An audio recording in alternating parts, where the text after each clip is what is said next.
ఇప్పుడు ఇంట్లో పవన్ కళ్యాణ్ గారి ప్రస్తావన తీసుకొచ్చారు కాబట్టి ఏంటి పవన్ కళ్యాణ్ గారి ఇంపాక్ట్ ఎలా ఉంటుంది కూటమిలో ఆయన పాత్ర?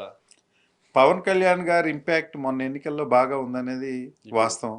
ఇప్పుడు దానివల్లే ప్రభుత్వం అధికారంలోకి వచ్చిందని వారు అనుకుంటున్నారు. నాకు అలాంటి అభిప్రాయం ఉంది. ఈసారి పవన్ కళ్యాణ్ గారు కాపులను డిజోన్ చేసుకున్నారని వారే చెప్పారు. నేనే పెద్ద కొత్తగా చెప్పాల్సిన అవసరం లేదు. కాపులందరూ కలిసి వేరే వాడిని పెట్టుకోండి నాయకుడిని, నాకు కాపులు పెద్ద ఓట్లు వేయలేదనే భావన వచ్చేటట్టు వారు మాట్లాడారు. ప్లస్ మళ్ళీ ఈ మధ్యకాలంలో ఆ లక్ష్మీనారాయణ గారు పోయాడు కాపు నుంచి, తోట చంద్రశేఖర్ గారు పోయారు. నేను ఎవరు ఉండలేదు, నాకు కాపులు అసలు అన్స్టేబుల్ అని ఆయన అన్నారు. ఒకటి కాపుల వల్ల ఈ పార్టీ లేదని అన్నారు. అంటే లాంగ్ స్టాండింగ్లో పవన్ కళ్యాణ్ గారు తన వ్యూహాన్ని మార్చుకున్నారు. కాపు ఓటింగ్ని ఓన్ చేసుకుని మొన్న ఏదైతే కాపుల్లో చాలా ప్రాధాయపడ్డారు, కాలం అంతా నా పక్షాన్ని నిలబడండి, రాజకీయంగా నేను ఎదుగుతాను, ముఖ్యమంత్రి కూడా అవకాశాలు ఉంటాయని ఇంప్రెషన్ ఇచ్చారు, నోటితో చెప్పలేదేం కానీ. సార్ కాపులు కూడా ప్రతిసారి ఓటేయండి అన్ని పార్టీలకి ఒకేసారి స్టేబుల్గా. ప్రజారాజ్యంలో చిరంజీవి గారు ముఖ్యమంత్రి అవుతారని ఆశతోటి వేశారు కాబట్టి వారికి 18 సీట్లు వచ్చాయి. 2024లో బయట నుంచి పిలిపించారు. ఒక 0.9%తో తెలుగుదేశం అధికారంలోకి వచ్చినందువల్ల పవన్ కళ్యాణ్ గారి పిలుపు కొంత విలువ ఉందని అనిపించింది. 2014. 2019 వచ్చేసరికి పవన్ కళ్యాణ్ గారు వేరే పోటీ చేస్తే వారికి ఎన్ని ఓట్లు వచ్చినాయి అందరికీ తెలుసు. జగన్మోహన్ రెడ్డి గారు 1 సైడ్ గెలిచారు. మొన్న వీరు కాపుల్ని కొద్దిగా బతిలాడుకునో లేకుంటే ఐక్యతగా ఉండాలనే దాని మీద కొంత పని చేసిన మాట వాస్తవం. ఎందుకంటే వీరు రాజకీయంగా ఎదుగుతారు అనేది. కాపులు కూడా ఎప్పుడోసారి ముఖ్యమంత్రి చేయాలని కోరుకుంటా ఉన్నారు. రెడ్లు చేసినప్పుడు కమ్మారు చేసినప్పుడు మేము ఎందుకు చేయకూడదు అలాంటి సెక్షన్ ఒకటి. ఇప్పుడు వైఎస్ఆర్ కాంగ్రెస్ పార్టీలో మాలాంటి నాయకులు, రాంబాబు గారు, పేరు నాని ఇలాంటి నాయకులు అంకిత భావంతో పనిచేసే వాళ్ళు ఒక పక్షాన్ని ఉంటే, తెలుగుదేశం పార్టీలో కూడా తెలుగుదేశాన్ని అంకిత భావంగా పనిచేసే కాపులు ఉన్నారు.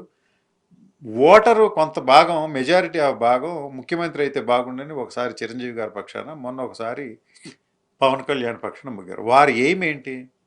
మన నాయకుడు అక్కడ ఎదిగినటువంటి 2 పార్టీల్లో నాయకుల్లాగానే ముఖ్యమంత్రి కావాలనే యాంబిషన్తో పనిచేయటం వల్ల మనం ముఖ్యమంత్రి అవుతామనేది వారికి ఒక అభిప్రాయం ఉంది. ఆ అభిప్రాయం ఈసారి డిఫీట్ అయిపోయింది. ఇతనికి ఆ ఆలోచనే లేదు.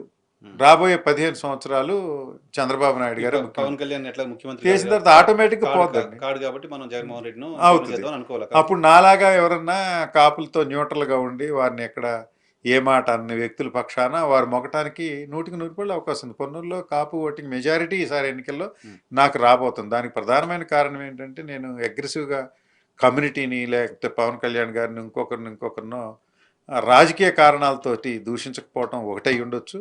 రెండోది వారికి అంతో ఇంత సహాయ సహకారాలు ఉండొచ్చు. పవన్ కళ్యాణ్ గారి పట్ల ప్రేమ తగ్గటం, మోజు తగ్గటం కూడా అయి ఉండొచ్చు. కాబట్టి ఇది పొన్నూరు నియోజకవర్గంలో ఉన్నప్పుడు అన్ని నియోజకవర్గాల్లో ఎంతో కొంత ప్రభావం ఉంటుంది. కాపులు ఈసారి పవన్ కళ్యాణ్ వైపు ఉండరు, 99% ఉండరని అనిపిస్తుంది సార్.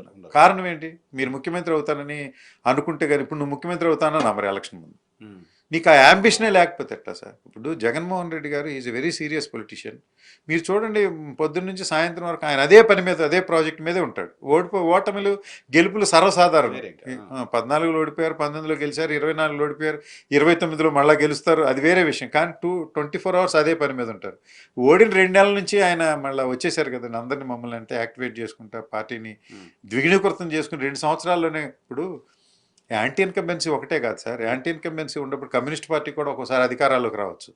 కానీ కమ్యూనిస్ట్ పార్టీలకు అంత శక్తి లేదు మన రాష్ట్రంలో. కనుక వైఎస్ఆర్ కాంగ్రెస్ పార్టీ జగన్మోహన్ రెడ్డి గారి నాయకత్వంలో యాంటీ ఇన్కంబెన్సీని మెటీరియలైజ్ చేసుకునే స్థాయిలో పార్టీ ఉద్యమ రూపంలోకి బయటికి వెళ్తూ ఉంది. కాబట్టి కన్సాలిడేటెడ్గా పార్టీ అధికారంలోకి రావడానికి ప్రధాన కారణం కనుక జగన్మోహన్ రెడ్డి గారు సీరియస్ పొలిటీషియన్గా ఉండడం వల్ల 100% 2029లో వస్తారు. పవన్ కళ్యాణ్ గారు